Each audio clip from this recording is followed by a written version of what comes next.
राजस्थान सरकार ने आज राज्य विधानसभा में वित्त वर्ष 2026 का बजट पेश किया।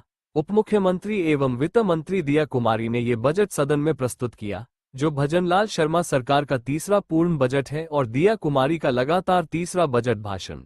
जयपुर के ट्रैफिक को सुधारने के लिए मेट्रो विस्तार या एलिवेटेड सड़कों के लिए बजट में कोई प्रावधान नहीं किया गया है। बजट की मुख्य थीम विकसित राजस्थान एट 2047 है, जिसे संकल्प से सिद्धि के नारे के साथ तैयार किया गया है।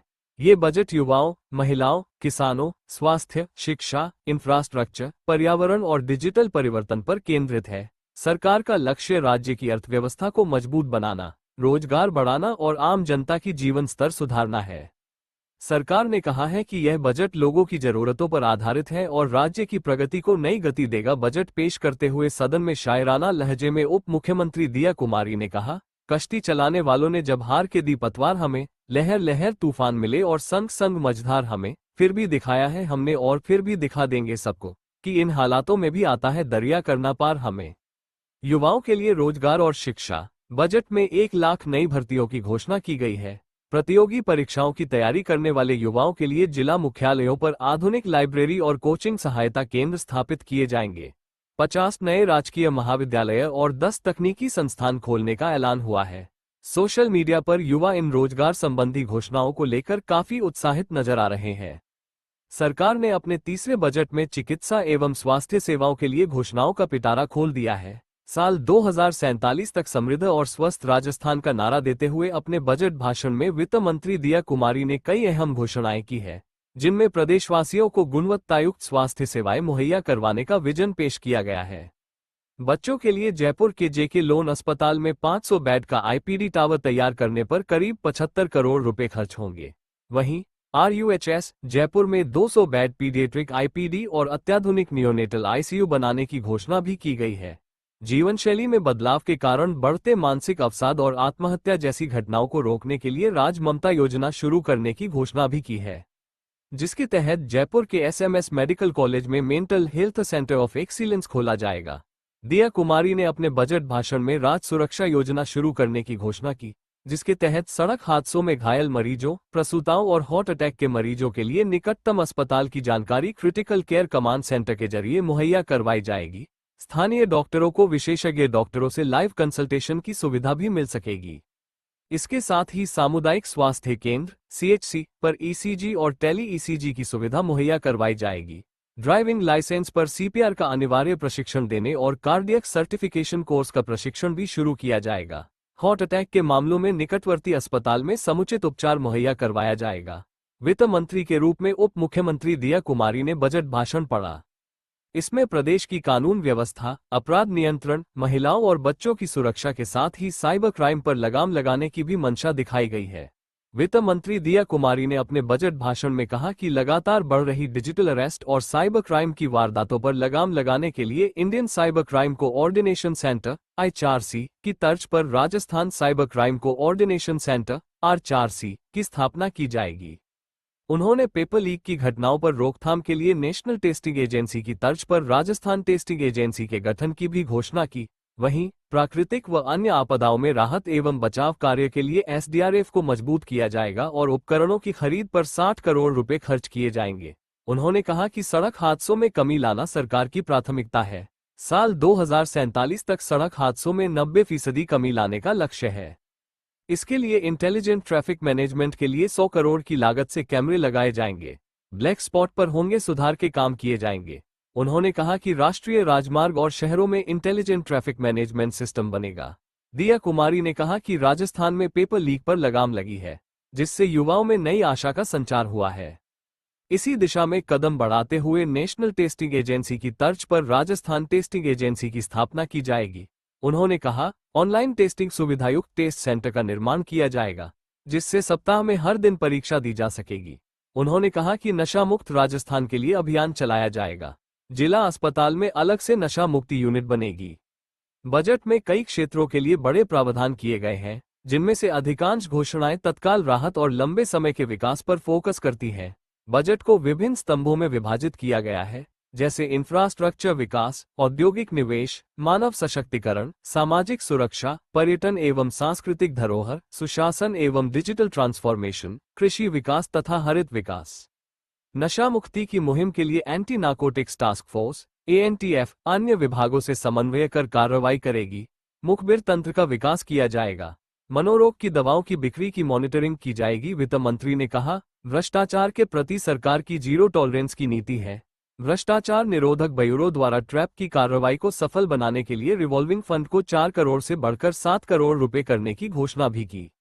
राजस्थान विधानसभा में वित्त मंत्री एवं उप मुख्यमंत्री दिया कुमारी द्वारा वित्तीय वर्ष 2026-27 का बजट पेश किए जाने के बाद मुख्यमंत्री भजनलाल शर्मा ने प्रेस वार्ता के जरिए इसे विकसित राजस्थान विजन 2047 को धरातल पर उतारने वाला ऐतिहासिक बजट बताया। उन्होंने कहा कि यह बजट 8 करोड़ प्रदेशवासियों की खुशहाली का गारंटी कार्ड है और राज्य को समृद्ध, आत्मनिर्भर और सशक्त बनाने की दिशा में ठोस कदम है। मुख्यमंत्री ने कहा कि प्रधानमंत्री नरेंद्र मोदी के मार्गदर्शन में राज्य सरकार स्पष्ट विजन और एक्शन प्लान के साथ आगे बढ़ रही है। बजट का केंद्र बिंदु सबका साथ, सबका विकास का मंत्र है, जिसके माध्यम से हर हाथ को काम, हर खेत को पानी और हर घर में खुशहाली सुनिश्चित करने का प्रयास किया जा रहा है।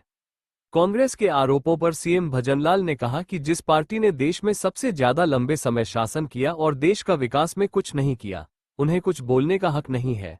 वो सिर्फ और सिर्फ गुमराह करने की कोशिश करते हैं। पूर्व मुख्यमंत्री अशोक गहलोत ने कहा कि आज राजस्थान विधानसभा में पेश किया गया बजट न सिर्फ निराशाजनक है बल्कि प्रदेश की जनता में भविष्य को लेकर चिंताएं पैदा करने वाला है। भाजपा सरकार के बजट में कोई घोषणा ऐसी नहीं है जिसे व्यापक जनहित में कहा जा सके। समाज का हर वर्ग इस बजट को देखकर हताश होगा। इंफ्रास्ट्रक्चर की बात करने वाली भाजपा सरकार ने पूरे बजट में रिफाइनरी तथा ईआरसीपी जैसे बड़े प्रोजेक्ट्स का जिक्र तक नहीं किया है। पिछले बजट में रिफाइनरी का उद्घाटन अगस्त 2025 तक करने की घोषणा की गई, जो आज तक पूरी नहीं हुई है। सामाजिक सुरक्षा पेंशन में हर वर्ष 15% बढ़ोतरी का प्रावधान कांग्रेस सरकार ने किया था। पिछले 2 बजट में इस बढ़ोतरी की घोषणा भी की जाती थी, परंतु इस बार सामाजिक सुरक्षा पेंशन में बढ़ोतरी की कोई घोषणा न होने से 90 लाख से अधिक सामाजिक सुरक्षा पेंशन के लाभार्थियों में निराशा हुई है। 5 साल में 4 लाख सरकारी नौकरी की आस लगाकर बैठे युवाओं के लिए किसी बड़ी भर्ती की घोषणा नहीं की गई है। कम पदों पर भी भर्तियां संविदा आधार पर करने की घोषणा की है। नेशनल टेस्टिंग एजेंसी (एनटीए) की तर्ज पर स्टेट टेस्टिंग एजेंसी (एसटीए) बनाने की घोषणा की गई है, पर एनटीए बीते दिनों विवादों का केंद्र बनी थी। आरपीएससी में सदस्य संख्या बढ़ाकर 10 करने वाली भाजपा सरकार अभी तक आरपीएससी सदस्यों की रिक्तियों तक को नहीं भर सकी है। एसटीए केवल और केवल भाजपा सरकार के दौरान हो रहे ओएमआर घोटाले से युवाओं का ध्यान हटाने की कवायद लगती है। पूर्व डिप्टी सीएम सचिन पायलट ने भी बजट पर अपने प्रतिक्रिया देते हुए कहा कि राज्य की जनता सरकार से पहले ही नाउम्मीद हो चुकी है और बार बार घोषणा होती है, जनता उम्मीद बांधकर रखती है, लेकिन बजट के दिन वो सारी उम्मीदें धराशायी हो जाती है। इस सरकार ने जनता की उम्मीदों पर पानी फेर दिया है। पायलट ने कहा कि इस बजट से किसी को कुछ मिलने वाला नहीं है, नौजवानों को रोजगार नहीं मिलेगा और न महंगाई कम होगी। पायलट ने कहा कि सरकार कह रही है कि हमारा वित्तीय प्रबंधन अच्छा है, लेकिन सरकार का वित्तीय प्रबंधन अच्छा है तो सरकार पर कर्ज का बोझ क्यों बढ़ रहा है? सरकार को अभी 40,000 करोड़ रुपए और लोन लेना पड़ेगा। देश और प्रदेश में डबल इंजन की सरकार है। प्रधानमंत्री कहते हैं कि प्रधान सेवक हूं, लेकिन यहां तो बात राजा प्रजा की हो रही है। पायलट ने कहा कि यह बहुत ही अजीब तरीके का बजट लगा है। पायलट ने कहा कि मुझे लगता है कि सरकार को जनता की बात सुननी चाहिए, लेकिन सत्ताधारी पार्टी के ही लोगों की बहुत सारी मांगें होगी, उनकी मांगों पर भी कोई ध्यान नहीं दिया गया है। इन सभी क्षेत्रों में ठोस कदम उठाए गए हैं ताकि राजस्थान 2047 तक विकसित राज्य बन सके। युवाओं को स्वरोजगार और नौकरी के अवसर देने पर विशेष जोर दिया गया है। मुख्यमंत्री युवा स्वरोजगार योजना के तहत 30,000 युवाओं को 10 लाख रुपये तक के ऋण पर 100% सब्सिडी मिलेगी। इसके अलावा 1 लाख युवाओं को 10 लाख तक के कर्ज पर 100% ब्याज सब्सिडी का प्रावधान है। इसलिए ये सरकार किसी की भी उम्मीद पर खरा नहीं उतरी है और केवल खानापूर्ति कर रही है। पायलट ने कहा कि लंबा भाषण देने से काम नहीं चलेगा, धरातल पर भी आपकी स्कीम कारगर होनी चाहिए। आज सभी लोग परेशान हैं, किसान, नौजवान, महिलाएं, मध्यम वर्ग, किसी को सरकार ने कोई राहत नहीं दी है। प्रदेश कांग्रेस के अध्यक्ष गोविंद सिंह डोटासरा ने बजट को लेकर कहा कि भाजपा को सत्ता में आए 2 साल से अधिक हो गए। राजस्थान को अब घोषणाओं और नीतियों के ड्राफ्ट नहीं, नतीजे चाहिए। आज विधानसभा में पेश किया गया राजस्थान बजट 2026-27 सिर्फ घोषणाओं और नीतियों के ड्राफ्ट का नाकाम बजट है। राजस्थान की बदहाल स्थिति, बढ़ते कर्ज, रिकॉर्ड महंगाई, चरम पर भ्रष्टाचार, बच्चियों से दुराचार, शिक्षक भर्ती और युवाओं को नौकरी देने पर भाजपा सरकार पूरी तरह मौन रही। स्कूलों के लिए 21,000 करोड़ चाहिए, लेकिन मिले सिर्फ 550 करोड़। सड़कों के बजट में ऐसी केची चलाई है कि पिछले बजट से आधा कर दिया। किसान कल्याण बजट से गायब रहा। ईआरसीपी पर एक शब्द का वाचन तक नहीं हुआ। यमुना के पानी के लिए भी कोई बजट नहीं, और न ही पत्रकारों की कोई बात। सच्चाई ये है कि भाजपा सरकार की पिछली 26% घोषणाएं भी आज तक धरातल पर नहीं उतरी, और इस बजट में फिर वही घोषणाएं और नीति बनाने की बातें। राजस्थान की आम जनता हाशिए पर है। डबल इंजन सरकार ट्रबल इंजन सरकार बन चुकी है। भाजपा की प्राथमिकता सिर्फ प्रचार व घोषणाएं हैं। वही नेता प्रतिपक्ष टीकाराम जूली ने बजट को बेहद निराशाजनक बताते हुए कहा कि अब तक 2700 से ज्यादा घोषणाएं सरकार ने 3 बजे बजट में की है, लेकिन उनमें से सिर्फ 26% पर ही काम हो रहा है और बाकी तमाम योजनाओं को ठंडा बस्ती में डाल दी गई है। और बार बार घोषणाएं तो सरकार कर रही है, लेकिन उन्हें पूरा करने के लिए सरकार के पास कोई भी वित्तीय संसाधन नहीं है और सरकार लोगों को सिर्फ बेवकूफ बनाने का काम करने से ज्यादा कुछ नहीं कर रही है।